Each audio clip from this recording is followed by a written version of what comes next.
All right, we are back here on the Just End the Suffering podcast, talking college football today with Matt Fortuna of the Athletic. Matt, this is Mike Phillips here in New York. How are you doing? Doing well, Mike. Thanks for having me, buddy. How are you? Doing pretty good. I'm interested to see what's going on in college football here. I feel like there's so many scattershot plans going on. It's so hard to keep track of what's actually going on. Yeah, no kidding. I hope for both of our sakes that whatever I say now isn't dated by the time this thing goes live on the air. But I joke about that, but I've done a couple radio and TV hits over the last couple of weeks that where everything I said just looks laughable in retrospect because we're playing the hands we're dealt, so to speak. It's crazy. It really is. I mean, Tanner Morgan, the Minnesota quarterback, held a Zoom press conference today, and I asked him, look, from your perspective as a player in the middle of training camp where you need structure, where you're used to being at a certain place at a certain time and knowing what's going to come next, how did you and the locker room process the last 2 weeks between, Rashad Bateman, one of your best players, declaring for the draft, not being out. A week later, you see the Big Ten canceled their season, and he said, you can't compare it to anything in the past. He said there was one point where they're getting texts in their locker room before a walkthrough from players in other conferences saying, "Sorry, your guy's season got canceled." And they're like, "What do you mean? We're going to have a walkthrough right now. We haven't heard that. We're just going to go out and do our jobs." So I really feel for the people in the heart of it. I mean, as crazy as our jobs are, in some ways we're more informed than the players and coaches. At least the ones I've talked to have been asking for me for information as much as I have them because in some ways the pandemic's been a great equalizer because everyone's on their own and everyone's just communicating digitally and not in person. And in other ways, I mean, you're just seeing who's really in charge here. And definitely not players. It's not even coaches who are control freaks. And for the most part, it's not athletic directors either. It's school presidents and conference commissioners. And those are people whose prerogatives and priorities don't always align with what a lot of us in the general public might look at as a priority. So we're learning a lot right now, and it'll be fascinating to see how this unfolds between now and whenever the first game's going to kick off, which I think now would be the weekend of September 12th with the ACC. Yeah, it sounds about right. And can you take back a little bit to last week? Like you mentioned a little bit before about how crazy this was when the Big Ten, the MAC, the Pac-12, and the Mountain West all sort of dropped their season. Everyone else was sort of fluctuating between do we play, do we not play, do we push back, do we go on schedule, do we change this? I mean, as we're recording on Monday, the 17th, the SEC dropped their schedule today. It feels like the pieces are still all over the place. It really does. I mean, as exciting as it is to see that kind of news and those kind of headlines, and to get into the nitty gritty of comparing schedules and saying, who got an easy slate, who got a hard slate, who's going to win this game, what's that date going to look like? As fun as that is, I mean, not to throw a glass of cold water in everyone's face, the Big Ten did the same thing 6 days before they ended up canceling their season. So I think that more than anything else shows you how fickle this entire exercise is. We're seeing, we saw North Carolina, we're seeing some other parts of the country, schools opening up campuses for in-person learning, and we're seeing college kids act like college kids. And that's, in some ways it's predictable because that's why they go to college in many ways. In other ways it's unpredictable because there's so much we don't know about this virus and its effects on really everyone, especially young people, and how it spreads and what that means for a group of 18 to 22-year-olds, say 100 or so, who have been following all the rules and working really hard to have their football season open on time. They could do everything right, and from my informal gathering, over 90% of the college football teams in America have done everything right. I think you got to applaud these players and coaches for being very disciplined and for doing everything they can to put themselves in position to have a season. But at the end of the day, it's really out of their control. And that's a frightening scenario, I think, for a lot of people. Yeah, you brought up North Carolina, and today something interesting happened with North Carolina where basically we saw the school in Chapel Hill, the Tar Heels, basically they sent all the students home and said we have to go remote after they had clusters of COVID break out on their campus. And in the football sense, you might say, hey, this is great because there's less students on campus and there's less chance of people getting infected. But then again, you have the optics of our student athletes they're the only ones on campus. Is that a good look for the ACC? That's such a tough balancing act for that league to try and figure out. It's a really tough act. I mean, on one hand, I think the common man and woman can look at a group of revenue producing football and basketball players and say, yeah, they're not like they're student athletes, but they're not your average students. They're just not. People aren't filling up stadiums to watch someone play in school band or to take a math test or whatever it is you're going to college for. They're filling it up to watch football and basketball. I mean, and that grosses a lot of money for the adults in charge. And so, yes, they are safer in one building under the care of their coaches and their medical professionals. And they have been doing everything right for the most part. But I want to say back in May, early on in this thing, and it all kind of blends together at this point. I mean, most of the administrators in charge of college sports were pretty adamant. Hey, if there's no in-person classes, it's going to in-person college. It's going to be hard to have college football. You can't have one without the other. And I just think, look, if they want to loosen the reins on this notion of amateurism, which I think we're all over at this point, we all see it for what it is, that it's a $1 billion business that doesn't pay taxes and doesn't pay its labor, and people in charge of making money want to keep it that way because they're businessmen. But if they loosen the reins on that, if they admitted that these guys weren't normal students and open the floodgates for whatever may come with that, and it could be a lot as far as financial compensation and the way the food chain changes up, then I think that's what they need to do. I just think covering the sport for over a decade now, I know how the people in charge work. I know how they react. I think even if that meant saving a season, which is going to cost them a lot of money, at least in the short term, they're just not going to give in. They're going to do everything they can to protect the quote-unquote amateurism model as is, even if that means the season getting canceled, despite the fact that we've seen with other sports in the professional model that this could work if you acknowledge certain truths, which they aren't ready to acknowledge. Yeah, that's definitely true. I mean, I'm sitting here today. I mean, all the baseball games are going on with no fans in the buildings. Players getting tested all the time. But I do think in terms of college, it feels like correct me if I'm wrong here. I feel like the Big 12 is sort of the swing here, the Power 5, and I feel like if they've been sort of the most on the fence, and if they decide not to play, the ACC would follow and leave the SEC on their own island. So am I reading that situation correctly? I would say the Big 12 or the ACC together individually, however you want to frame it. Those two are the ones everyone's waiting to decide on. The Big 12 has been much more transparent as far as reporting positive cases to the public and letting everyone know the state of those campuses and those football programs, whereas the ACC, we've seen it with Florida State, we've seen it with a few other schools. They have not been as transparent. But the ACC is also a bigger conference that covers a wider portion of the country. So you have a lot of different viewpoints and opinions and priorities among different institutions. But I do think when one cancels, the other will. And the SEC, as much as we like to joke that it needs more and they care more about football and they go it alone and they would just declare the SEC champion, the national champion, Greg Sankey's been pretty adamant publicly so far that they don't want to be in that position. And if the other four power conferences were to give up on the fall, I think the SEC slowly maybe, but surely would get in line with everyone else. I mean, it's a very big cliche to say not a good look or the optics of the situation, but that's the reality of the situation. To have 80% of Power 5 football saying it's not safe for our guys to play, and the other 20% saying we're just going to throw them out there anyway, that's a tough one. Frankly, I think it's pretty absurd right now. We're talking about two conferences that have already shut down while three others are still going, but there's still a lot of time for things to change for better or worse. And I think those three conferences that are still active with the fall season and pressing forward will take all those resources and data as much as they possibly can. And what we've seen today from North Carolina is any indication, it's probably not too promising. And I'll leave it at that. Yeah, let's go down the worst case scenario here, where they all try and play in the spring. Obviously, the Big Ten's talking about doing that. The Pac-12 is as well.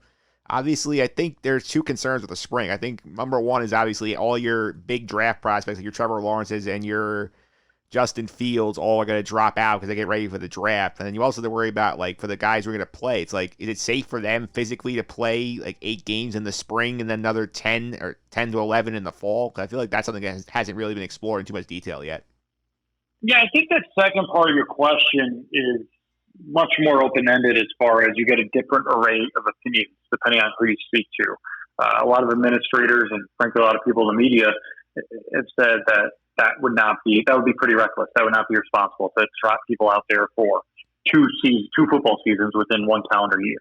I'll say this: most of the football coaches I've talked to think it's very doable, and we've seen Jeff Fromm from Purdue put out a very detailed model of what an abbreviated spring season could look like. You got to remember, these guys are hitting really hard for 15 practices every spring. They're already there. They're already basically conditioned to do that. We'll just be keeping score this time, and they'll be traveling and hitting opponents and not each other. So I'm not a medical expert. It's very easy for me from the comfort of behind my desk right now to say this, but I do think physically that a spring season could be feasible. My concern is, one, a lot of us, fans, media, you name it, have been banging this drum for a long time, as far back as May or June, and got absolutely laughed at by the folks in charge of college athletics. No, we're going ahead with the fall. No, that's not feasible, blah, blah, blah. And all of a sudden, you got the Big Ten and Pac-12 saying, all right, we're not going to play this fall. Let's explore the spring. Well, what were you doing the last few months? I'd love to know, because a lot of us who are living in reality, we're trying to plan ahead and trying to see what the best case scenario is here. It may not be ideal, but welcome to 2020. Welcome to life in a pandemic. Things are not ideal right now. Things are different. Every single sector of every single one of our lives has changed for better or worse, and will not look the same in the immediate and probably long-term future. That's just the nature of the beast that we're all trying to wrap our arms around right now. So I think spring is doable. I think the later that the other conferences don't cancel, and let's say for argument's sake they go right ahead and play in the fall, how's that going to work? You got a handful of conferences playing the spring and a handful playing the fall. Sounds very fun and chaotic from an entertainment standpoint. I have a hard time seeing that happening. I also think if these guys couldn't even figure out how to cancel together or schedule games together, how are they going to draw up a complete new season in a different part of the calendar year amid a pandemic together? That's what I would like to know. It took the leaders of college football 144 years to figure out how to run a 14 playoff. Do you think they can draw up a schedule a few months from now? Not to mention cross all the T's and dot all the I's when it comes to eligibility issues and dealing with the early defections, like you said, and working with the NFL to ensure eligibility or draft eligibility, or maybe move the draft back. I do think the idea of not playing the spring because the 20 best players might not play, I think that's foolish. I get you'd be upset if you're Ryan Day and Dallas Sweeney and you don't want to lose your best players. But you know what? Your rosters are full of 5-stars anyway. Your backups are better than 90% of the other team's players as is, because that's how high of a level you've recruited at. So I don't worry about that point so much as everyone working together and making it happen. Because if we've learned one thing from the last 5 months, at least as it relates to college football, there's no one in charge and no one knows how to play nice and work together. And we're asking them to basically do a complete 180 on that. And not only to cancel something together, but to draw something up together on a moment's notice. Look, it'd be awesome if it happens. I don't mean to sound pessimistic. I just know better than to get my hopes up, knowing who we're dealing with here. Yeah, that's certainly fair. And I think, honestly, the big question is, in terms of this, like, if we go down the doomsday path here, like, which teams lose out the most? Like, who loses the most if there's no season? Ohio State, Ryan Day has said something of the sort of, this had the chance to be a once-in-a-lifetime team. And that may be coach speak in some regard, but you look at how talented that team was last year, with a first-year head coach, mind you, who's now got another year under his belt, and a guy who's going to be on the short list for the Heisman Trophy, who probably won't play down with college football again, in Justin Fields. I think Ohio State is a team that loses a lot. And to keep it within the Big Ten, I think Penn State's a team that loses a lot. I think this had a chance to be James Franklin's best team, and not only that, pre-pandemic at least, pre-cancellation, when it looked like there would be fans in the stands. You get Ohio State at home, which you've beaten them there before, and you've come darn close to beating them there second time, losing by 1 2 years ago at Beaver Stadium. So I think Penn State and Ohio State are the two teams that really are are going to regret. I say regret because it's not their doing, but they are really going to miss out on not being able to play this fall. As far as the Pac-12 being, we'll see. Some people would say USC probably gets the mulligan. Clay Holden gets the mulligan, right? Because everyone thinks he should be fired, but he keeps hanging on to his job.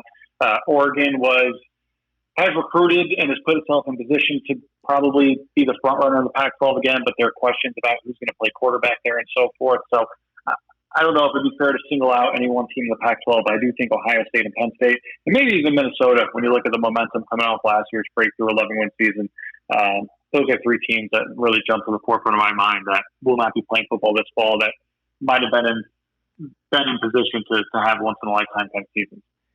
Yeah, that's true. Let's go. We'll go positive here. Make everybody feel a little better. Like if these three Power 5 conferences and the three Group of Fives decide to play, like how interesting will the college football playoff be? Because obviously you're probably gonna get two SEC teams in there anyway. Get the ACC and Big 12 champions, and like is this the sort of thing where people like sort of accept it and say, oh, okay, this business as usual minus those teams, or is it gonna be one of these things where like, well, there's an asterisk because Ohio State didn't play in the CFP season, or like didn't get Penn State or stuff like that.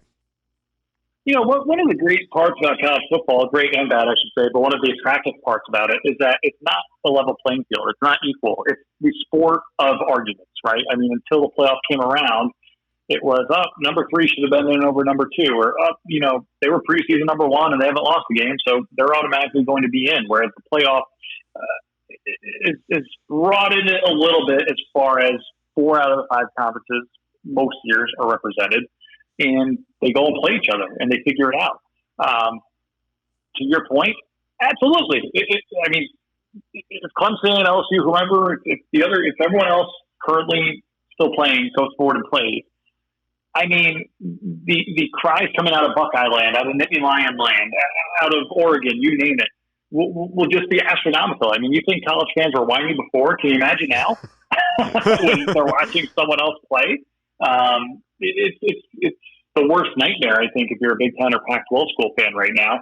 But in some ways, you know, from the pure chaotic standpoint of college football, where you've had how many undefeated teams over the years not get national championship shots, or you've had however many teams back before either of us were born that claim national championships because one out of a dozen different polls thought they were better than the others despite having worse records. I mean, as a Penn State fan, I know a lot of people who think the 1994 team, among several others, got a raw deal going undefeated and having great offenses and not get a chance to play for a national championship. So in some ways, you'd be throwing it back to the roots. But it would be, just thinking about it right now, I laugh to myself because in some ways it'd be very 2020. It would be very fitting. It's absurd to think about. And yet, like, how fun would that be with all due respect to my Big Ten and Pac-12 brethren out there? I mean, just imagine like the absurdity, the excitement every week of, like the AP top 25, not featuring 2 of the power conferences. I mean, think about how many of the little guys, how many of the UCFs and Cincinnati of the world from the American Athletic Conference would get ranked and maybe even have their one and only chance at making the playoffs. Because again, we're only dealing with 3 Power 5 conferences in this scenario. We're not dealing with 5. The unintended consequences, the potential for chaos and in some cases disaster, and I say that in a light term, football-wise, it's mind-blowing. And you know, as a viewer, hey, some football is better than no football, right? I will take it. But it would be very, very chaotic and very, very fun and just fascinating to watch unfold, that's for sure. I'd also be fascinated to see how all the other bowls sort of handle this. And let's say the ones that have the ties to the Big Ten or the Pac-12. I mean, you could easily make the argument and say, oh, play the Rose Bowl in the spring at the Big 12 and the Big Ten and the Pac-12 play in the spring. But then you have all these other bowls that ties different things. You can see all sorts of musical chairs being done trying to fit the games in it. It's also a hard sell for me to imagine those 2 leagues saying, oh, well, we're playing for one bowl game in the spring. Not even that. I mean, there are more bowls right now than there are eligible teams. Yeah. there are teams playing. So everyone's going bowl this year, which means everyone's getting big fat bonus in their contract if you're a coach right now, which I wonder if those will be held up in the court of law amid a pandemic, but they're not going to be apologizing for making more money, that's for sure. Yeah, that's for sure. And, like, how do you think like the awards would go? Would you think the Heisman, they would say, okay, we're going to wait till after the spring season, where they just award in December and say, sorry, Ohio State players, you're out of luck? Yeah, I think that you talk about tradition and firm and unbending, uncompromising. It doesn't get more, old school than the Heisman Trophy. It was only till a few years ago where people would even entertain the idea of voting a freshman as the Heisman Trophy winner. So if there is any kind of football this fall, I see that going off the way it always does in December and reflecting this fall season.